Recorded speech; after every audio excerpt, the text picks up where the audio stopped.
them tell about what helps keep a family together during difficult times. What are those values that successful families have in common, like hard work, faith, moral values, and integrity? Dr. Medved occasionally participates in a radio talk show with her husband Michael. It's the #1 talk show currently in the Seattle area. She received her bachelor's, master's, and PhD from UCLA, where she has lived the majority of her life, most recently having moved to Seattle with her husband and 3 children. At this time, please help me in warmly welcoming Dr. Diane Medved.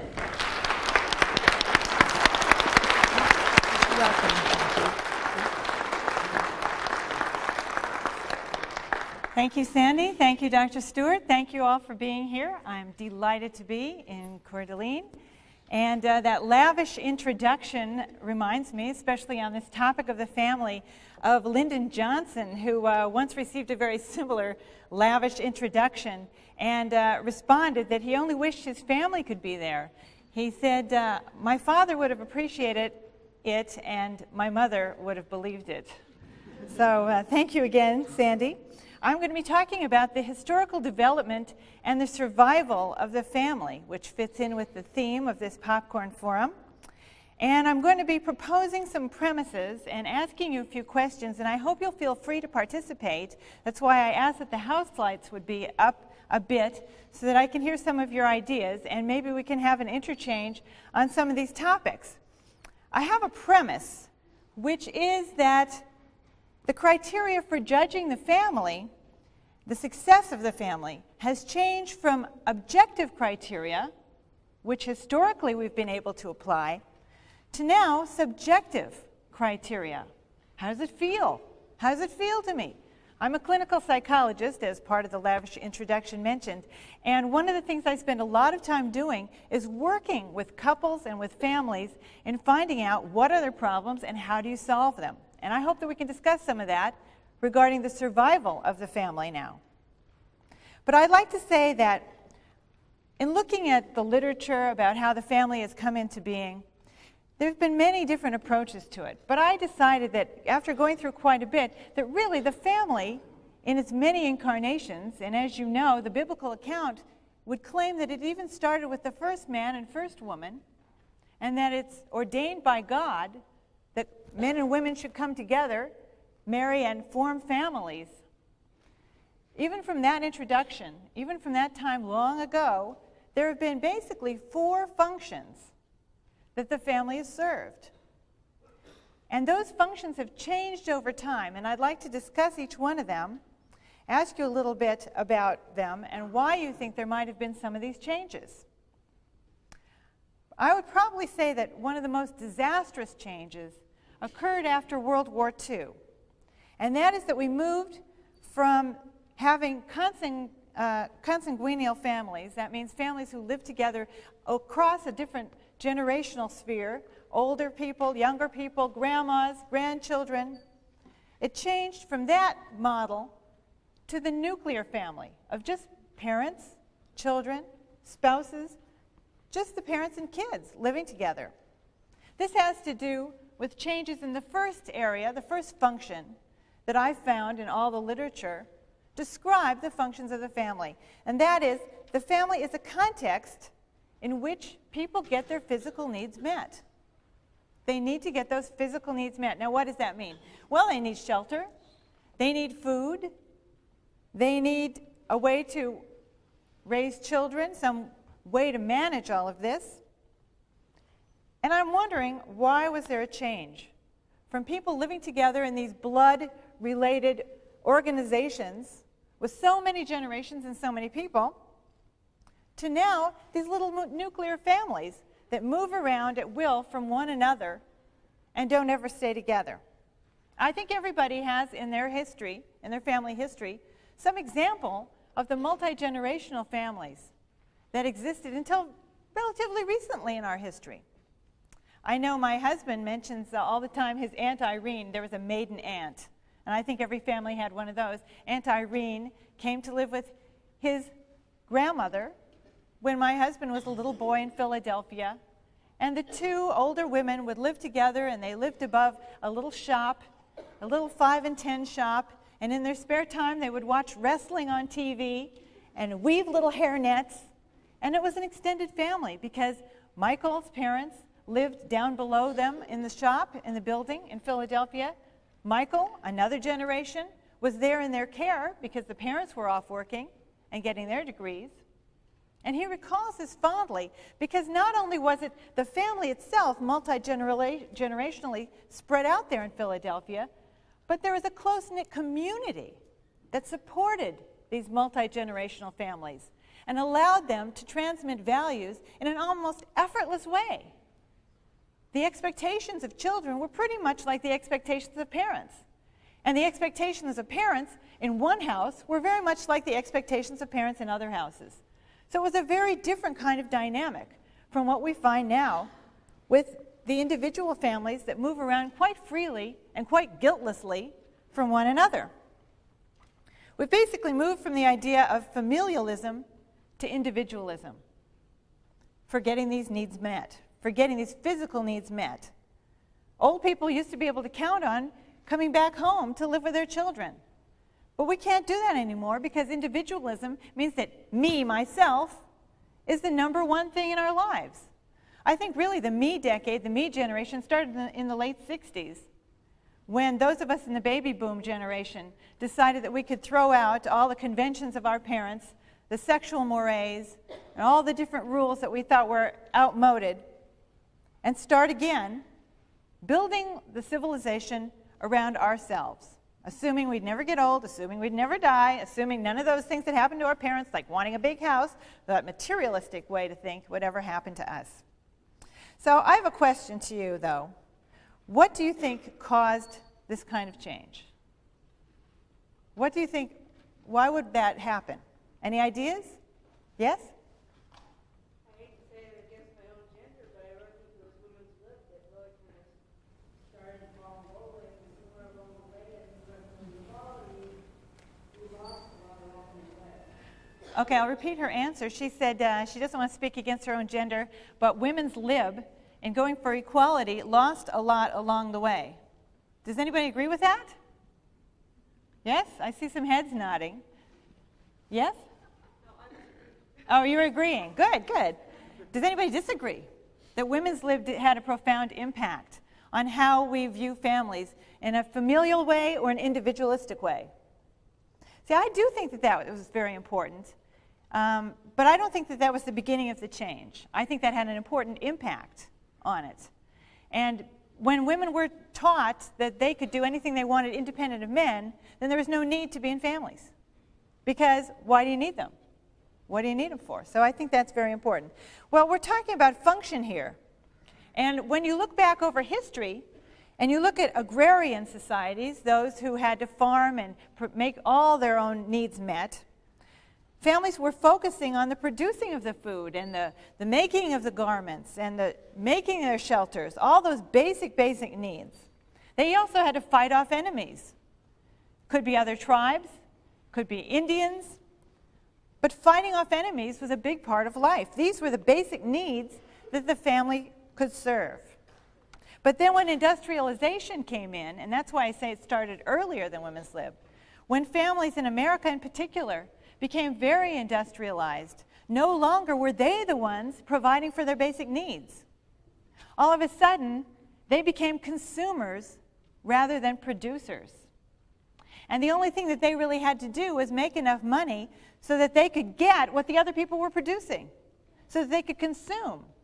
And people began specializing. Instead of growing all your food and then taking that wheat that you grew and milling it yourself and then baking it into the bread yourself, you'd buy that finished piece of bread, and whatever your job was a small little specialized cog in the machine, whether it's a machine that's marketing and advertising, or it's on a factory, or it's teaching in a college. You had your little specialty. And no longer did the family have to meet those basic needs.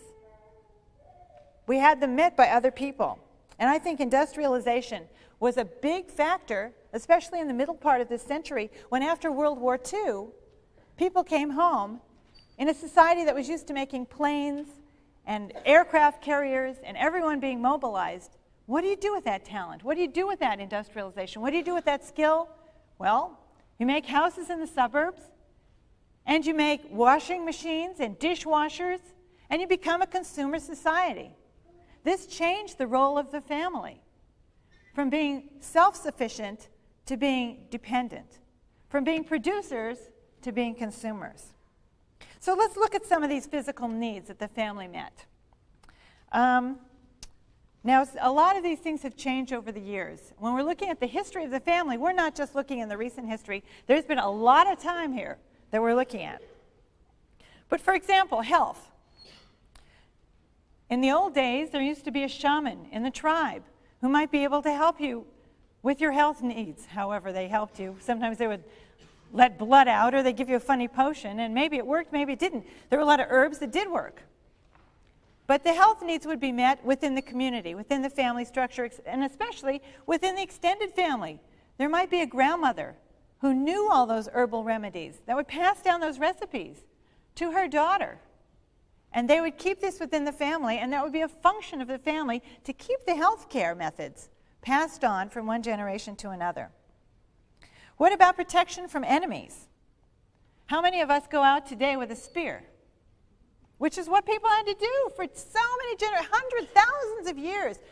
People had to fend off enemies with hand-to-hand combat. Now what do we do? What do we do? We dial 911? We call the police. Hey, guys, get here as fast as you can. We rely on the armed forces. We rely on big institutions. We've societalized this function of the family. So the family, again, has nothing to do. So the family doesn't take care of health. Now what do? We go to HMOs, right? We join some organization, and they tell you which doctor you can pick. And then you go to that doctor and you present a little plastic card. I mean, this is about as far away from the grandmother passing down the herbal remedy as you can get. Well, probably not. We'll see in the future. Well, I shouldn't speak. So what about another one? We've talked about health. We've talked about protection. How about education? Home used to be the place where morals and values, and reading and writing, for that matter, for quite a long time, was inculcated. And for even longer than that, where it was just how you get along in the world. How you kill a dinosaur. It wouldn't be a dinosaur. How you kill something that you're going to eat. How do you survive? That was education for most of the history of mankind, because reading and writing is relatively recent. But nowadays, what do we do for education? Well, the mom kisses the kid in the morning and sends them off on the school bus and sees them again at maybe 3 or 4 o'clock in the afternoon. And if the kid's very lucky, maybe the mom will say, well, how was your day? And if the mom is very lucky, the kid will say something more than just grunting. I mean, that's the way it is. That's how much interaction we have in the family with education typically nowadays. Because parents don't want to do that, not because they don't care, but because they're busy trying to earn a living. They don't have time. They delegate something that was central to the family to outsiders. So there's another role gone. Why do we need this family? They don't do health. They don't do protection from enemies. They don't do education. What about religion? Well, religion used to be a more local thing, too. It would be a community thing. It would be a cultural thing. It would certainly be carried on in the family. I happen to be Jewish, and I certainly know that the family was the basic source of religious education. Certainly girls learned how to perform different mitzvot, different commandments from their mothers, and boys from their fathers, and often mothers would teach boys and back and forth. A rabbi was just a teacher who had a regular job. It wasn't a specialized career, which it is now. But now what do we do with kids for their religious education? Well, we assume that's the job of another external organization to the family, the church. We don't usually spend much time at home during religious education. Rather, we go together as a family or send the kids off to someone else. So there goes that function. What about recreation?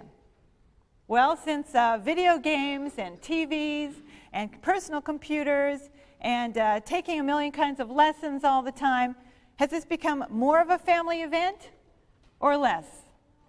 I mean, I would say that now entertainment and recreation is practically a hermit activity. because we're doing so many things in isolation from each other.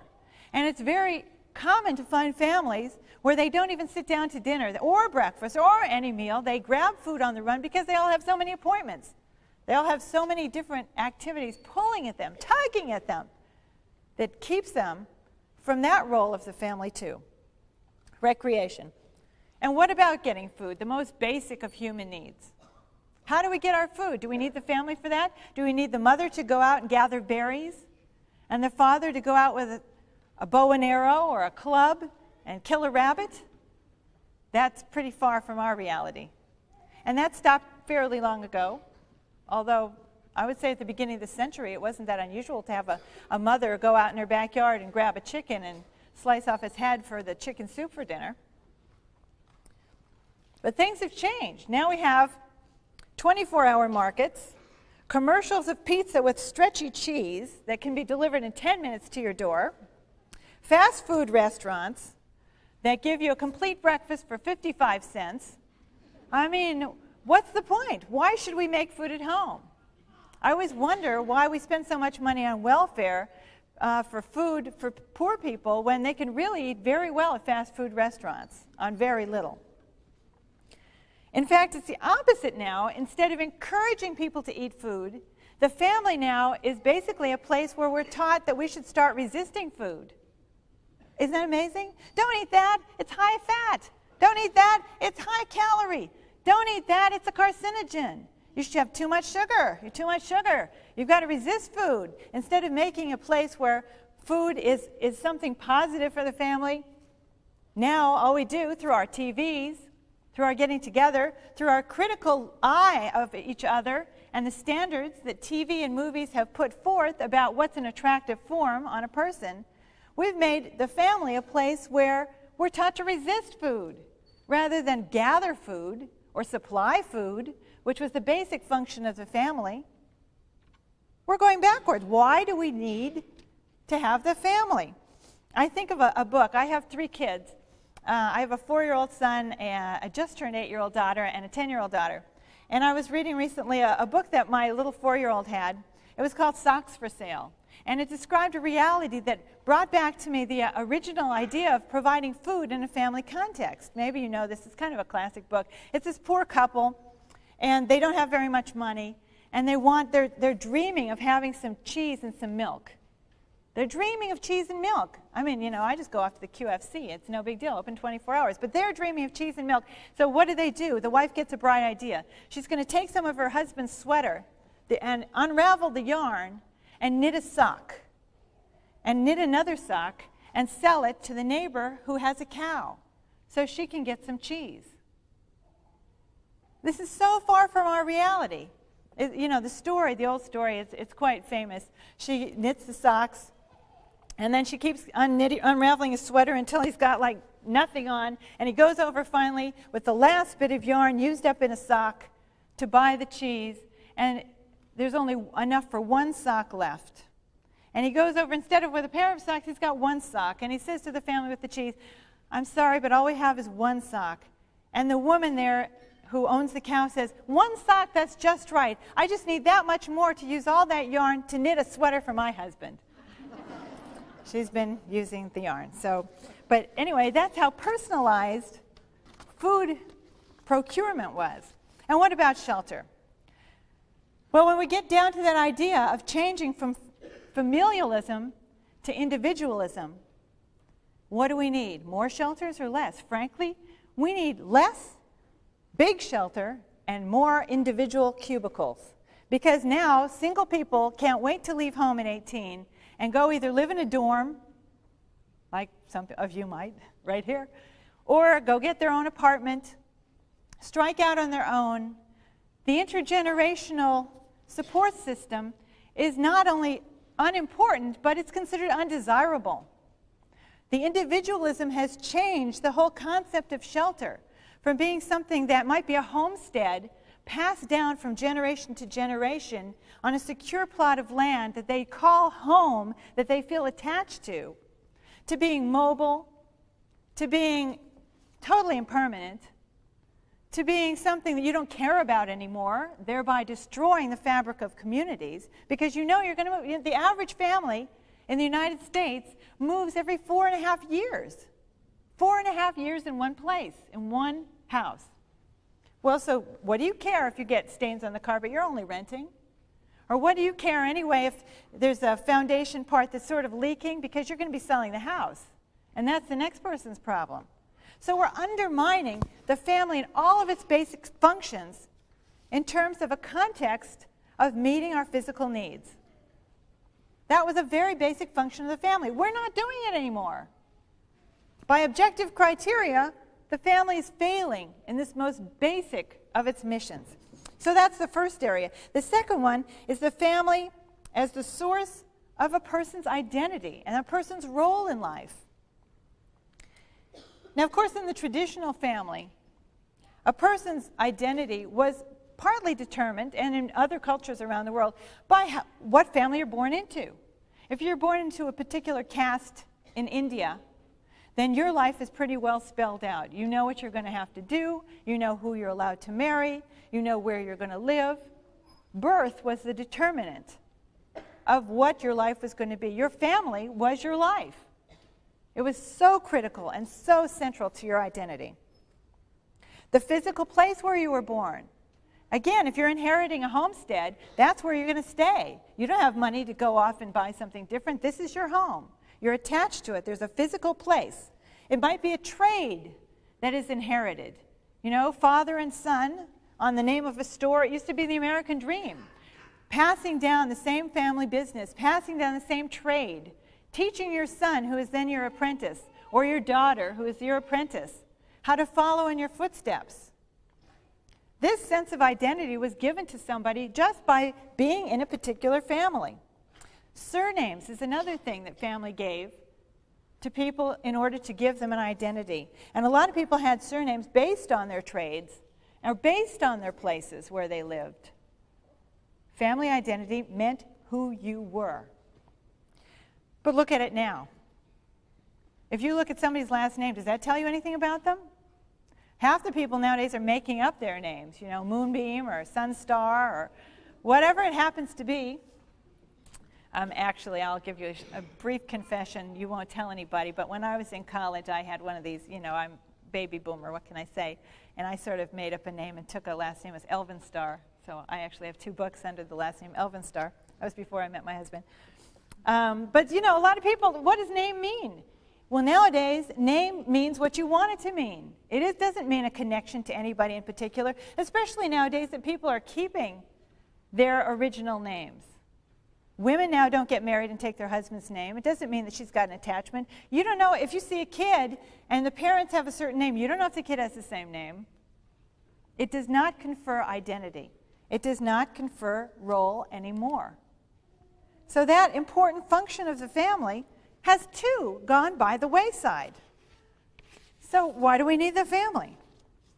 Okay, so another way that identity was conferred by marriage was by marriage. When you married into someone's family, you were usually bound by a set of rules of whether or not you could marry that person. Endogamy is the idea of only being able to marry within a certain tribe, within a certain set limit of people. And you knew your identity based on that. I mentioned the caste system. Also, throughout history, there have been different types of families that conferred your identity. There might be matrilineal versus patrilineal descent. This is a PC thing to talk about. Really, there weren't very many matrilineal societies. Not very many. A few, but not many. Or there could be patriarchal versus matriarchal families. That determines who leads the family. There weren't very many matriarchal societies. That's another PC thing to talk about. But historically, there just weren't that many. But all these things told you who you were going to be and how you're going to live your life. You knew who you were just based on your family. But how do we decide what our identities are going to be now? Any ideas? How does one get your identity? What do you do? Accomplishments. Individual. So you have to wait till you're an adult now. You're saying that you don't really get your identity until you strike out and are able to have your own achievements. Okay, any other ideas? How do you, yes?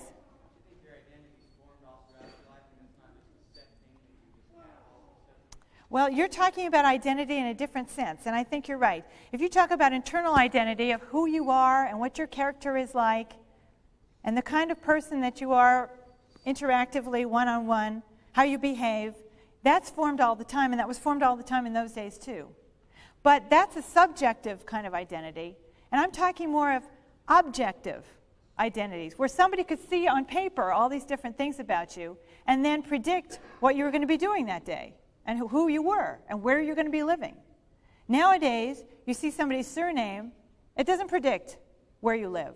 It doesn't predict where you're going to be doing. The objective reality, I think, is nowadays formed after you strike out, only when you choose what your career is, when you choose who you're going to marry, when you choose where you're going to live. And so I agree with you, yes, your personality is being formed. The subjective identity is always being formed all the time. But the objective identity, I think, has changed. So that now, you're the one in charge of it. We're back to that idea of familialism versus individualism. Now the individual is the master of his identity as well as his destiny. So I think that's an interesting change, and that's a good thing to mention. But there's a question. Does that make people happier? Is it better? Was it better when people's identity was given to them and they knew what to expect in their lives? Or is it better now for people who are choosing for themselves when they're adults? Any ideas? Yes?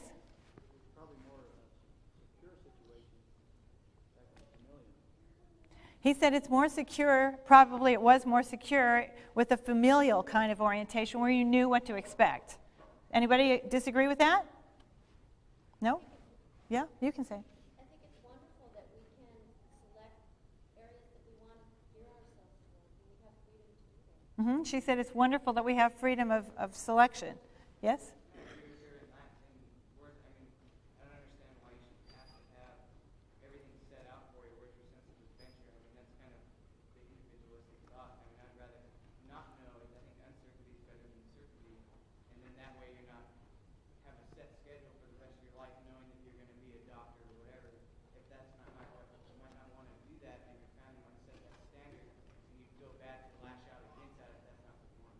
Okay, he said that he thinks uncertainty is better than certainty, and if you have an expectation of you, then lashing out could be something that you would end up doing and you don't want to. Is that right? I would actually dare to say that probably people are more confused and uncertain and unhappy nowadays than they were when it was laid out for them. Now, some people could argue, I guess, that being confused is a good thing. And certainly, one could argue that having more choices is better than having fewer choices. But look what's happened in terms of what we do with our lives. I mean, maybe you know people, as I do, who not only finish high school, but then go to college and have an undeclared major. And then they finish their BA, and they don't know what they want to do, so they travel around the world, or they get some kind of job in a bagel bakery until they can figure out what they want for their lives. And then they go from one job to another job because they don't think this is it, whatever it is, which I think most people take as having the sense of fulfillment, the sense that I'm really fulfilling my potential. And then you talk to these people 20 years later, and they're friends of mine who are baby boomers, and they're all saying, well, I'll figure it out. I'll figure it out. Or they're changing their minds and they're saying, well, I did the right thing. I went from one job to another, but I exercised my freedom of choice. It was the right thing for me. Or they say, well, I got my best satisfaction out of having kids. And they never got that resolved. So it's a conflict. It's a question. Is it better to have more choices or less choices? I don't know, but I do know that when people have a secure sense of family, as many people do now, it's often considered beneficial. I can tell you in my practice, for example. A lot of people come to me with ennui, with boredom. And a lot of people come to me with a feeling of walking around life feeling like they're in a trance, like they're a zombie. Like they just, nothing feels really good anymore. Well, I'm not saying life would feel really good if everything was laid out for them. But I think that if you have expectations, that you have sights to set you're looking toward, that sometimes it can be a home base. It can be a comfort level. It can give you something to fall back on. And I find often that families that have a lot of involvement with their children, spelling out what their values are, who have religious values, who have that for the children to have as they're growing up to form their security, it gives them something that later they can feel comfortable to venture from. The families where they were anything goes and they were totally permissive, and I don't care if my kid goes to school, let him go around barefoot, it feels better for them. Those kids tend to be the ones who later say, I don't know where I'm headed, because they're not headed from anything to anything. You might disagree. We can talk about it in questions. Okay, so we've talked about two things that the family does: providing basic needs, providing a sense of identity. They're controversial, and I can certainly see there's arguments on both sides on that second issue. The third defining question of the family, the third defining characteristic, the function the family has played throughout history, is the context in which to reproduce and rear children. And if you ask most people today, which I have in doing research for my book with Dan Quayle and other research that I've done, what do you think is the purpose of the family? The number one answer that you get is it's a place to raise children. It's a place to teach children values. It's a practical way to raise children. The raising of children is considered the number one purpose of the family nowadays. How many of you would agree with that? I'm just curious. Most people don't. Come on now, I know there's more of you. Maybe a third of you? Okay. How many of you disagree that the primary purpose of the family is to raise children? A lot of you aren't daring to raise your hands. Okay, but more people think it is to raise children. Well, I wanted to give you a few snapshots of how history has treated children, so you can then evaluate whether or not the primary role of the family is to raise children. Much of this information is by a book by Neil Postman called The Disappearance of Childhood, which is a fascinating book. It first came out in 1982, revised in 1994, and gives stimulating and interesting and thought-provoking coverage of what childhood was and how childhood became this entity of childhood. A few snapshots. The Greeks didn't consider children a special age category at all. In fact, there are no surviving statues from Greece of a child. No children, never depicted. Infanticide was not outlawed, and Aristotle raised no objections to infanticide, even though he thought there should be certain limits on it, but they approved of infanticide. They did believe in education, however, but they used the term leisure to mean school. So they figure that that's really kind of a pastime that you use. A large percentage of children prior to the 18th century would be considered battered children today because they weren't considered very valuable except as commodities, useful perhaps in the family and agrarian cultures. The Romans borrowed the Greek idea of schooling, and they had a well-developed sense of age for the young and growing child. But they also believed in infanticide until the year 374, when they started the first law outlawing it.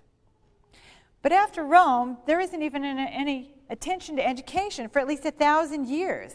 And in the Middle Ages and the Dark Ages, there was such a high rate of infant mortality that parents didn't dare feel attached to their children. They couldn't. The heartbreak. They weren't attached to their children. The first mention of a child in a will isn't until the late 14th century. And children always dressed as miniature adults because they weren't considered separate. It was just like, you do your thing, and we're not going to get too attached. There is no literacy, education, shame, childhood in the Dark and Middle Ages.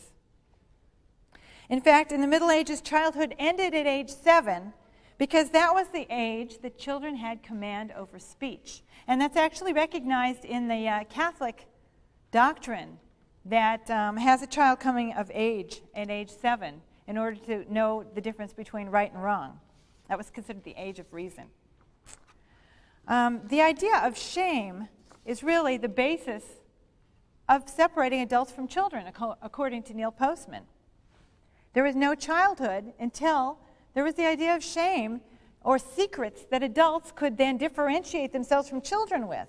And in the, like the Bruegel times, you know, the paintings from the Dutch artist Bruegel, they have these ribald scenes of people eating and drinking and stuff. There's children shown in there. They're also eating and drinking and drunken stupors and sexually playing with each other. Children were little adults. There was no childhood. Now, certainly that casts doubt that in those times, the primary purpose of the family was to rear children.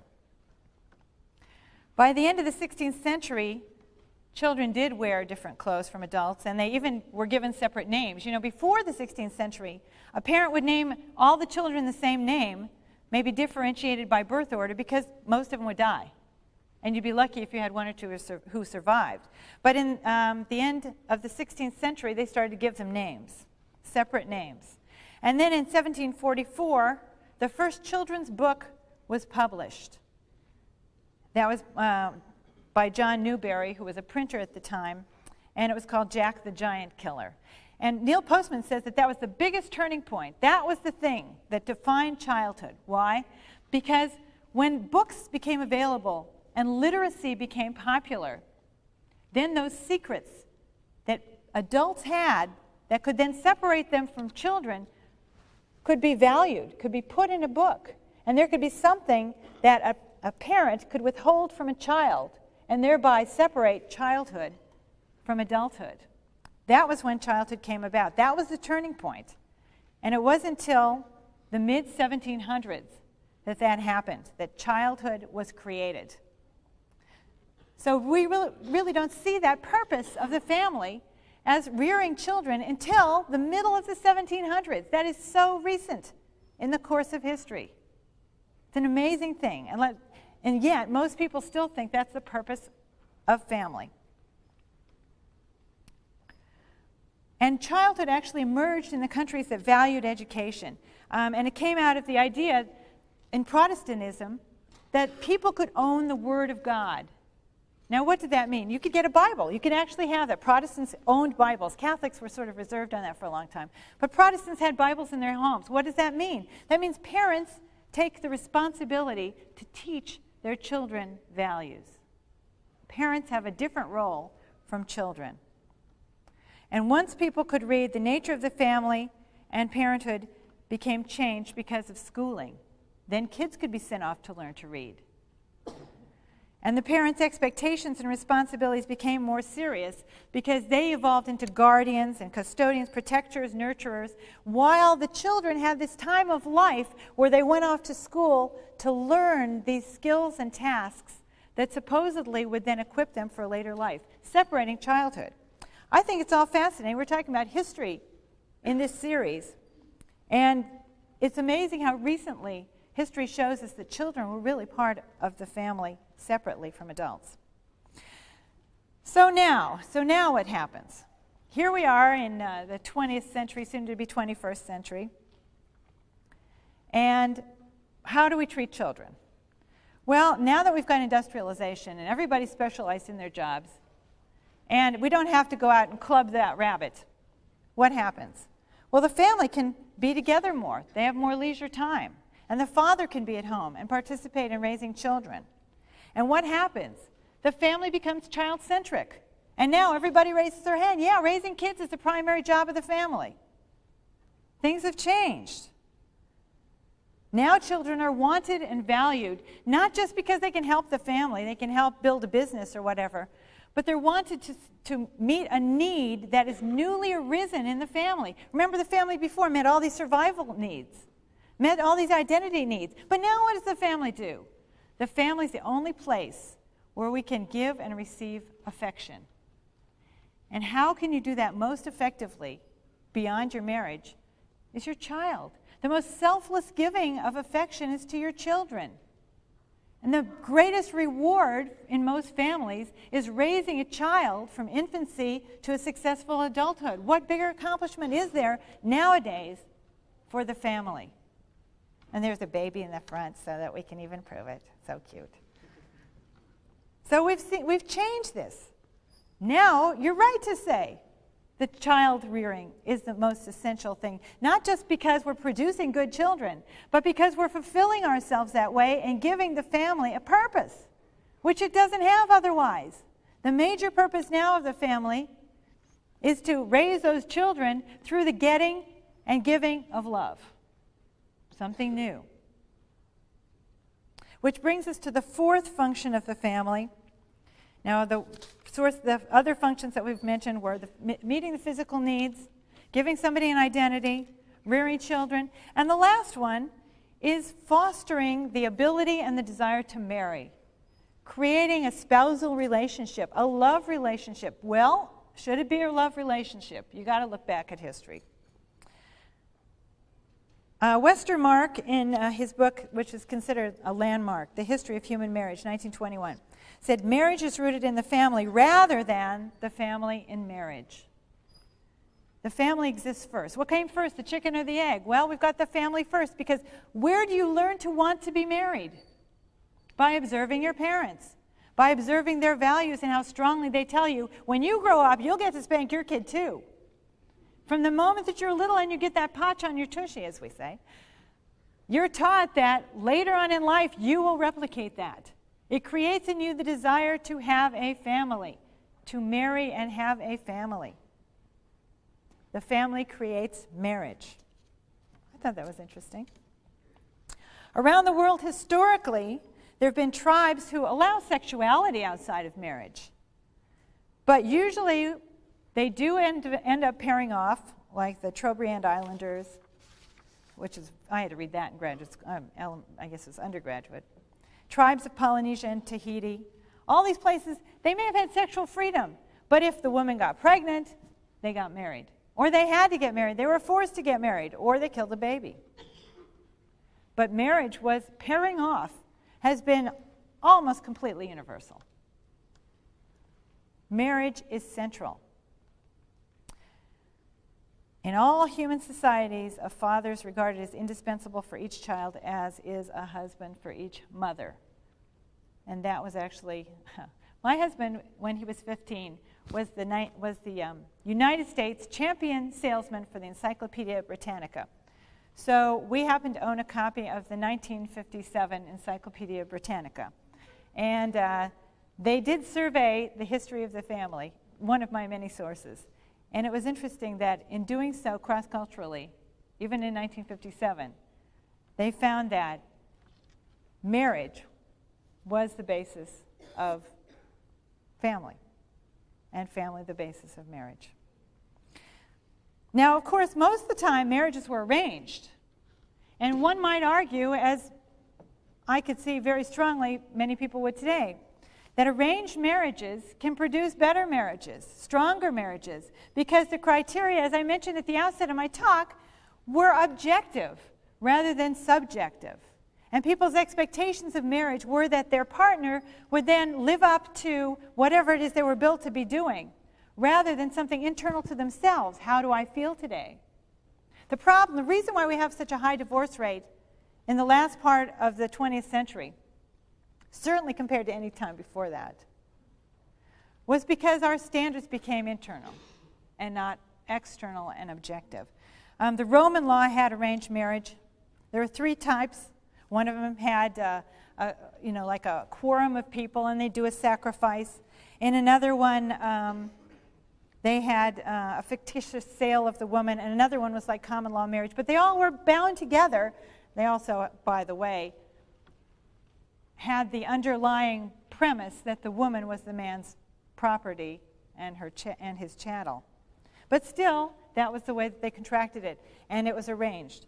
Jewish marriage was also often arranged. Remember that movie and play, Fiddler on the Roof? Do I love you? Do I love you? Well, gee, The underlying premise there is you've got the same values. You know what lifestyle you want to lead together. You know what your goals are. Well, then after I get to know you, maybe I have a right to love you. How can I expect to love you if you haven't proven yourself? It would be arranged, and then the love would come later.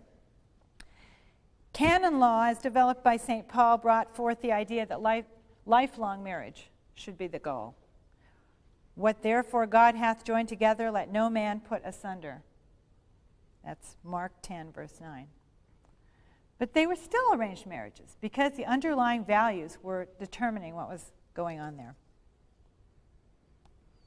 Now, the quality of the husband-wife relationship determines the functionality of the family. If they can't get their roles going, you're going to have a badly functional family. Divorce is the indicator of family success traditionally. If the family gets a divorce, then obviously it's not doing very well. But the thing that's different now is that because people don't live together in the same households multi-generationally, people don't learn very well how to be a good husband or wife. And they don't have the internal pressure in the household to work things out and to stay married.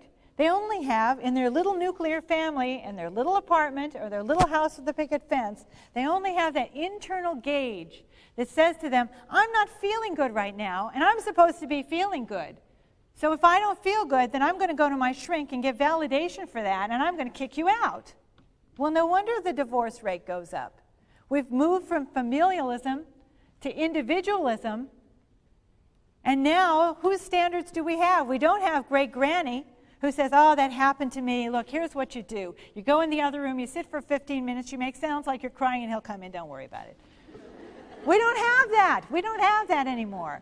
What do we have now? I have every right to have you home at 6 o'clock. You promised me you'd be home and you didn't call me. Do you know how many times as a clinical psychologist I have to work with women who set up these expectations in themselves, never tell their husbands, and then when he doesn't perform up to her expectations, they think that he has totally ripped her off and that he has to leave. Especially this thing about staying out late and not calling, if you're going to be 10 minutes late, you have to call me. Women end up cutting off their nose to spite their face. They'll kick out a husband who they really love, and really all they want is his attention because he's not giving them enough attention. And they don't often communicate that. I've seen this over and over, and I'm not saying it's universal. Many couples are learning to communicate quite well. But it happens all the time now because the barometer's inside, and there's nobody out there who says to you, wait a minute, you're being unreasonable. There's nobody else in the environment who is as close to you on a day-to-day basis and who can tell you, like we used to have when multi-generational families lived together. It's a big problem. The responsibility of the individual was the key before, whether or not that person was upholding his part. Now, it's just, how do I feel about you? I see this all the time, and it's really pathetic. It is really pathetic. This is what has fueled our divorce rate, these changes in the family.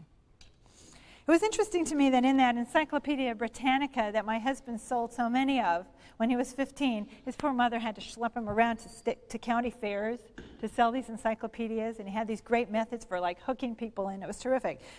But in 1957, I couldn't resist quoting this because it was so true. And I know it's sort of archaic language, it's British, but if you can bear with me, I think their conclusion's interesting. They said, contemporary insistence by young people upon making free choice of mates introduces new hazards of unwise selection, especially as the average age at marriage has tended to drop.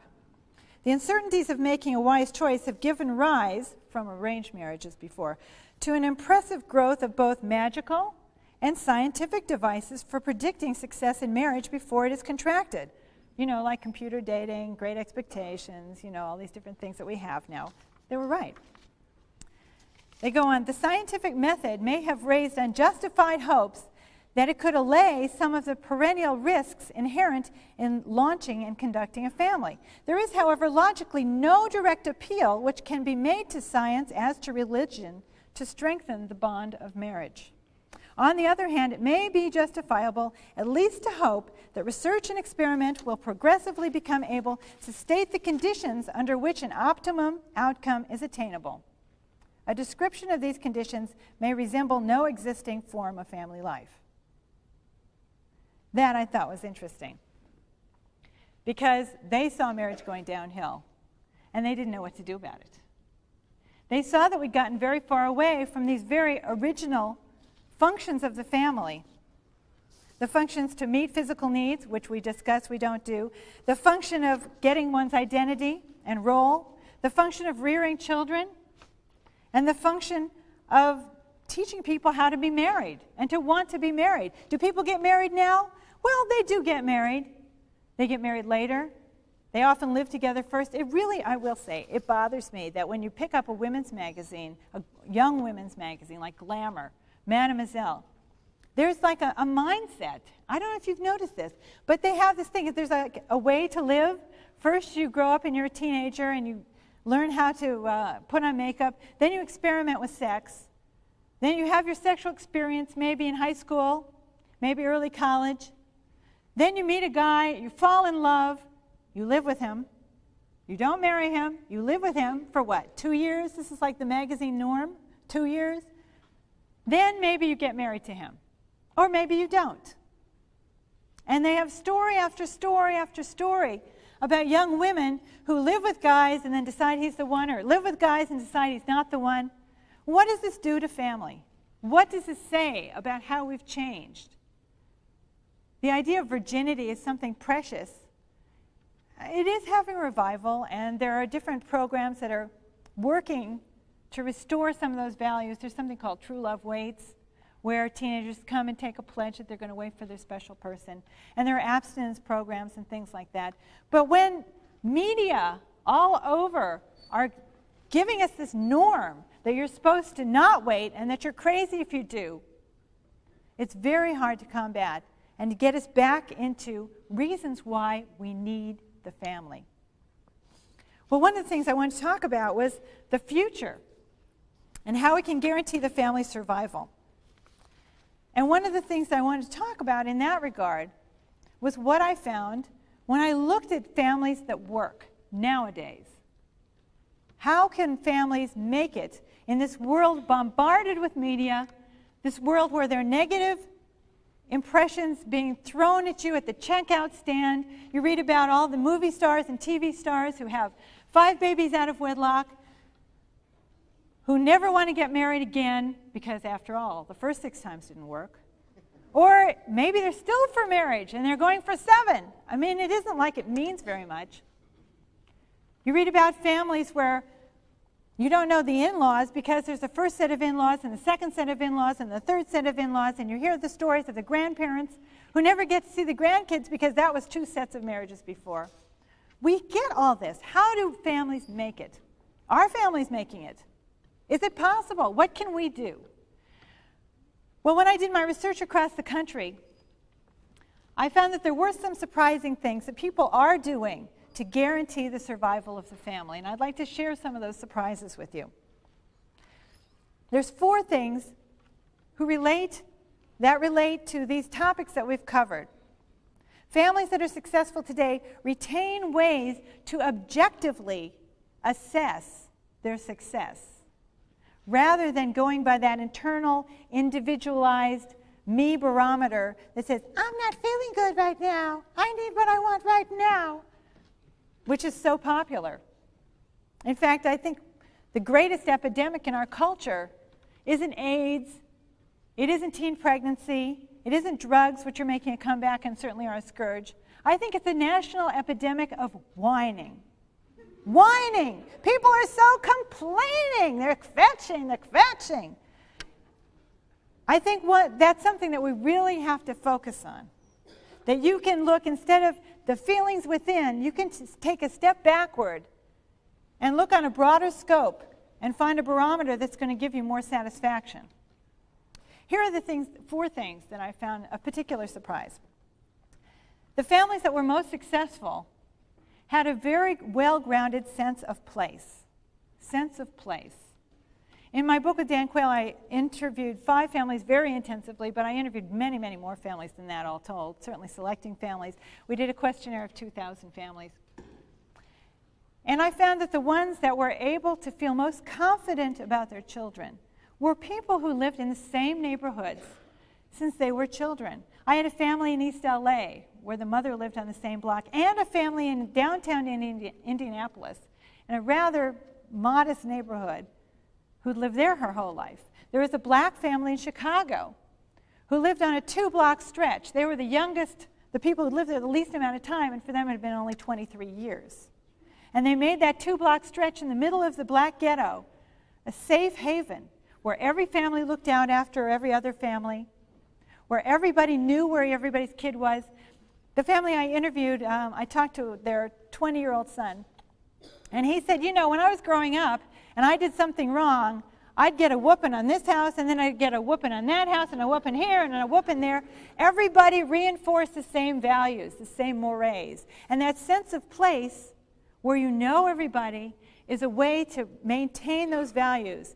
It's one form of inoculation against the ills that are so prevalent around us. A second value that these families had in common was that they taught their children the value of $1, of hard work.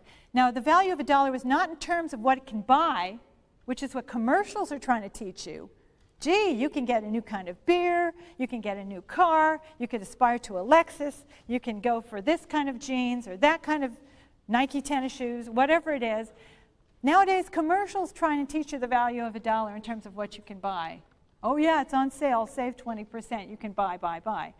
These families did it differently. They taught their children the value of $1 in terms of what it took to make it, what they had to do to earn it. Well, if you want to go get that new bicycle, you can work on Saturdays for 3 weeks cleaning up the yard, and then you can save up for it. I even had a very wealthy family in Hawaii. They didn't start out wealthy. They built a business of a chain of surf shops. By the way, that's another case of a sense of place. Here they'd have surf shops in Hawaii. I had a family that was a Virginia farm family. They had a bed and breakfast on their Virginia farm. Sense of place, every one of them. But this wealthy family were very careful not to give their kids money. Every penny that those kids had to be earned. And they told tales over and over, setting up a family lore about all the hard work that went into their getting their nice house and all the hard work that went into their setting up each of their stores, so that these children realized that there's personal responsibility involved in money. Very different than some of the messages we get. A third area that can be used by all of you in the future or now to help guarantee the survival of the family and strength is that these families taught their children respect for elders. Respect for elders. When I walked into the room, the kids would stand up. I mean, you don't see that very often nowadays. They'd address adults by titles, Mr. and Mrs., Doctor, but they were very deferent. They did wait to speak. They wouldn't just cut into a conversation. They wouldn't just interrupt. And if they did, they'd apologize if they didn't want to step on anybody's toes. In a sense, they knew their place. They knew there was a difference between childhood and adulthood, and that adulthood is earned, and that respect is earned. And this was something that the parents worked very hard to convey to them. It relates to the intergenerations. When we used to have families living multi-generationally together, and now, because we're all apart, everybody seems equal. Everybody's little cubicle is equal to somebody else's little cubicle. These families made sure that children didn't forget that age brings respect and wisdom and experience that they don't have, and they're not entitled to. And finally, there was another thing that was very interesting to me, that none of these really successful families watched very much TV.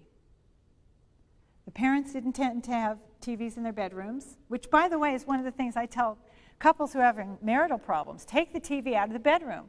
Whose face do you want to see the last thing before you fall asleep? I mean, do you want the newscaster? Do you want to see, some comic, Jay Leno's face before you go to sleep? Or do you want to pay attention to your husband? These families instinctively knew that television separated them. It put them each into a semi-stupor, which is what all the research shows. And it kept them from interacting with each other. So they chose not to watch TV, not because they were restricted by any way, but they put their families first.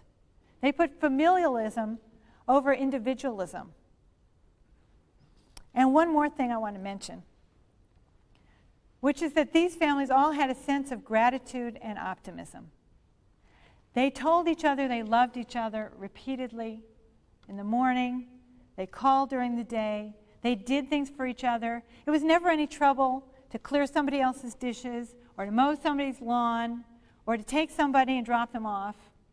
They felt it was natural to give to each other. The idea of self-sacrifice wasn't a dirty word, which is what it's become in our me generation. They wouldn't use the term self-sacrifice. They'd just say, it's courtesy, it's consideration, it's normal. Of course you do nice things for somebody else. Of course you compliment them. Of course you tell them when they did a good job. And what did this breed? When you hear every day that you're loved and that what you're doing is good and that people want to serve you and care for you, then you gain a sense of optimism about the future and a sense of gratitude for the home that you're living in and a desire to perpetrate it and guard it and protect it, a sense that it's precious and that you will do anything that you can to keep it from being destroyed. So the thing that I'd like to leave you with before I take a few questions is that you all have this opportunity right now to be grateful for what you have, to protect and care for the families that you have, to say I love you to the people around you, and guarantee the survival of the family, and guarantee us all a wonderful future in this beautiful country. Thank you very much.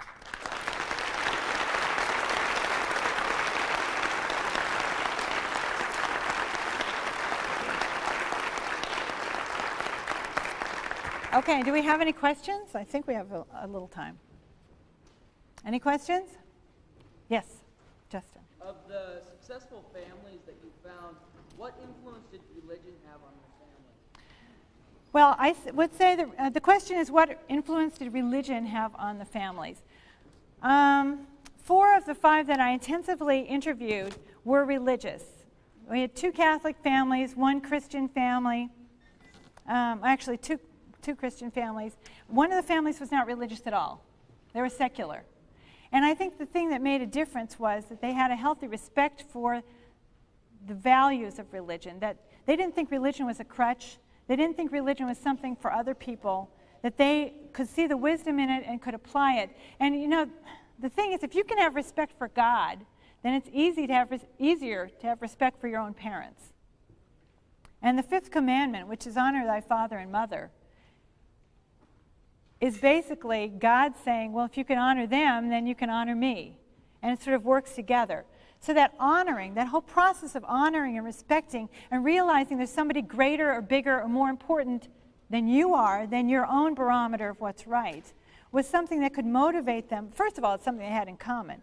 But secondly, it was an internal motivator for people to follow the values of their religion and to follow the values that their family held in common with that. So it was very, very important. And actually, I must mention that in the survey of 2,000 people that we did, that was the number one thing that people said was the most important ingredient to maintaining a healthy family.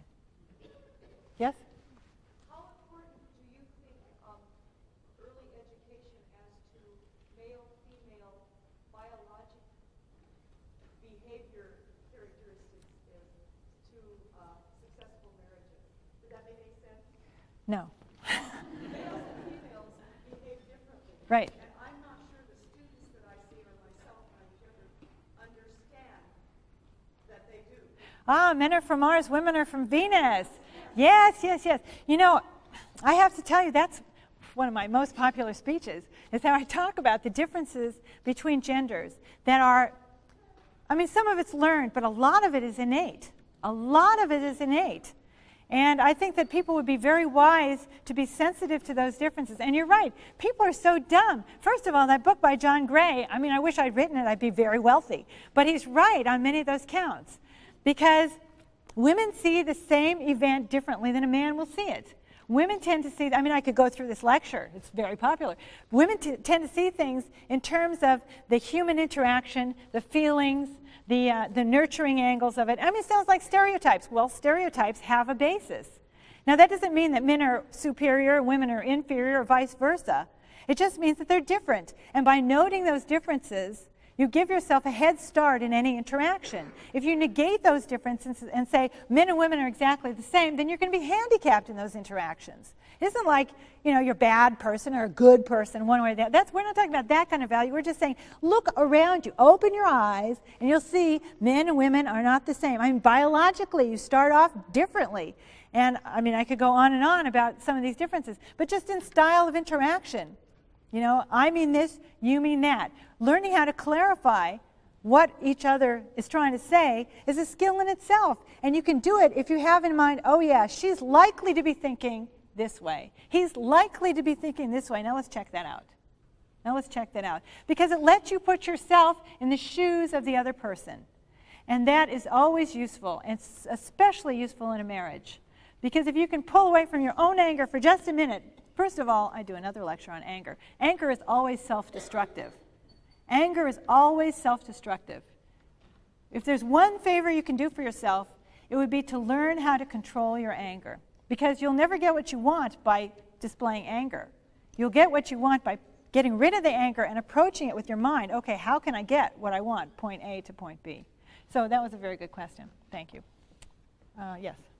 What do you say to families who have the desire to change the situation but feel trapped in the world today? Okay, he said, what do you say to families who have a desire to change the situation but feel trapped by the world today? Well, if they were coming into my office, I talked to them about why they feel trapped. Because I think a lot of people feel more trapped than they are, and that they have choices. Like, for example, 2-career families. I don't think that most families need to be 2-career families, but they feel like they have to. People think nowadays they have to have so many different things. And the truth is they don't. And maybe you have to step down in certain areas, but the trade-off may be so much worth it. There was a new study that just came out that showed that women, after all is said and done, all the expenses that they have, the average woman who goes to work ends up gaining $1,000 a year as a result of her labor. $1,000, if you take into account all the expenses and taxes and all these different things. Women's taxes as a second wage earner are taxed at the same rate as her husband's, even though she may be earning much less. It's, in many cases, not worth it. And by teasing apart all the seemingly inhibiting factors, you can often come up with ways to get to where you want to go. When I do counseling, I do cognitive counseling. It's a method of counseling where you really kind of look intellectually at the roadblocks and at the kinds of behaviors that are unconstructive thinking. And turning around unconstructive thinking into constructive thinking, opening up the possibilities rather than immediately shutting yourself down, as many people are in the habit of doing. And what do I say to people who want to turn around? I'm saying, probably you can do maybe not all of it, but a lot of it, a lot more than you ever figured. And maybe by going to a friend or going to a parent or somebody saying, I need some help, I'm stuck, I need some brainstorming. Do you have any ideas? Let's go off the top of our heads. Let's free associate. How could I do this? And people come up with ideas. You just sit around with 5 different people, or you ask 5 different people separately. I'm thinking about how we can get out of this rut. Quick, come up with some ideas. And people can be so creative. It's not that difficult, but there has to be a will to do it. And there has to be a willingness to say, all right, I'm not going to start with assumptions. I'm going to start with openness. So I hope that's helpful. Other questions? Yes? I was wondering, how do you feel that society has so rushed, their time is so valuable now? Has that caused any problems with the breakdown of the family? The question was, now that people are so rushed, does that cause breakdown of the family? Well, that's another chicken and the egg question. I think the fact that people are rushed definitely causes breakdown of the family. And I think breakdown of the family also causes people to be rushed. Everybody says they want to stop and smell the coffee, especially in Seattle. But stopping to smell the coffee is a choice. You can be rushed or you cannot be rushed. I happen to live in a little community very close to Seattle, but not in downtown Seattle. And it's like a different world. It's an island. No man's an island, but I live on one. And when you get onto that island, it's just like the speed limit is 35. And you slow down, like it or not, because the cops are waiting there. They have nothing else to do. So they're waiting, and you slow down. So it's a choice. You can put your foot on the accelerator, or you cannot put your foot on the accelerator. I think the biggest favor a parent can do for a child is to teach the child one skill, the courage to be different. And when people all around that child are rushing, you can teach that child how to slow down. And that's one thing I like about being Jewish and keeping kosher, is that my children know from the earliest ages that they can resist things, that there are certain foods that aren't kosher and they're not going to eat them. And that they, even though there may be somebody sitting next to them that's eating it and it looks pretty good, they know that they can resist it because it just becomes second nature. Is it kosher? No? Okay, that's it. And I consider that very valuable because it is teaching them the courage to be different. And when you say the world is rushed, how can you avoid that? If you can, within yourself, gather the courage to be different and call it that, label that, congratulate yourself, pat yourself on the back for that, then I think you can do it. I mean, say, I'm going to smell the coffee today. That's it. I'm going to sit here and read the paper, and I'm going to drink this cup of Starbucks, and I'm going to enjoy it and poo-poo to the world. And you know, you're going to feel good because you're going to enjoy your Starbucks, you're going to get the paper read, and you're going to feel smug about it, and that is self-rewarding. So what I'm saying is there are many, many choices. There are many choices, and people often aren't willing to notice the choices that are there for them. So, other questions? Yes, in the back.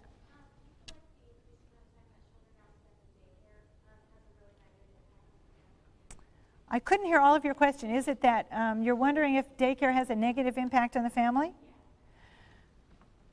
I really do think that daycare, look, the best person to parent a child is the child's parents.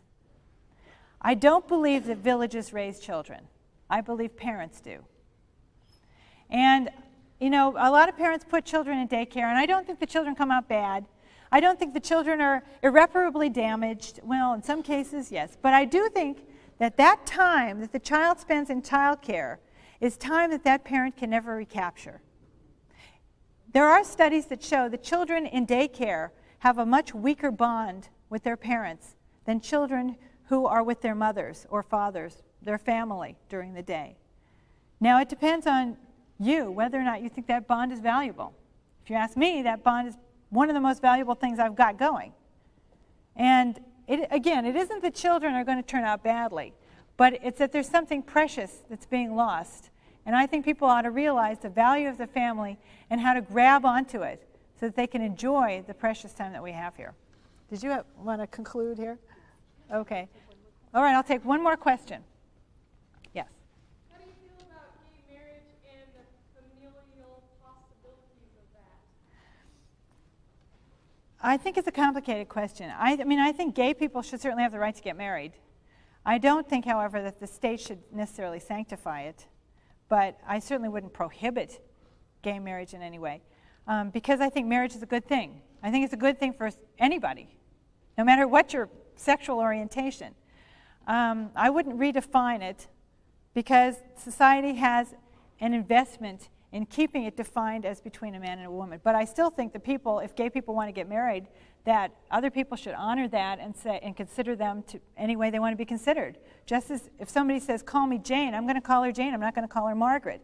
And if a gay couple wants to get married and says, no, we're married, okay, I'll honor that because I respect the people for who they are. In terms of the familial possibilities, I'm not sure what you mean. In terms of raising children, do you mean? I think it's probably preferable for a child to have a parent of each gender because the truth is that statistics are now showing, and studies replicated over and over, that the amount of gay people is about 2% of the population max. And the vast majority of people are heterosexual. And the vast majority of people will want to be in a heterosexual marriage. So while I don't see anything wrong with gays who choose to get married getting married, I think in terms of providing a role model, it's probably better for most children to be able to learn what they need to in a context that probably they will be using for their lives. So, I mean, given a choice, I'd put a child in a home with a mother and a father. That's not always a choice. And I think that there are many wonderful single parents. There are wonderful combinations of people who may be gay and maybe not be gay, who live together, who do a wonderful, admirable job in the absence of an ideal situation. And those people should be applauded, and those people should be given our support. But still, I think it's very important that we realize that the notion of a family is here to stay, and it's something that is good. It is something that has been rewarding and beneficial to people for thousands of years, and that we need to recognize the honest truth of that situation and not say that every kind of relationship is equal to that kind of marriage. So, thank you very much. I appreciate your attention.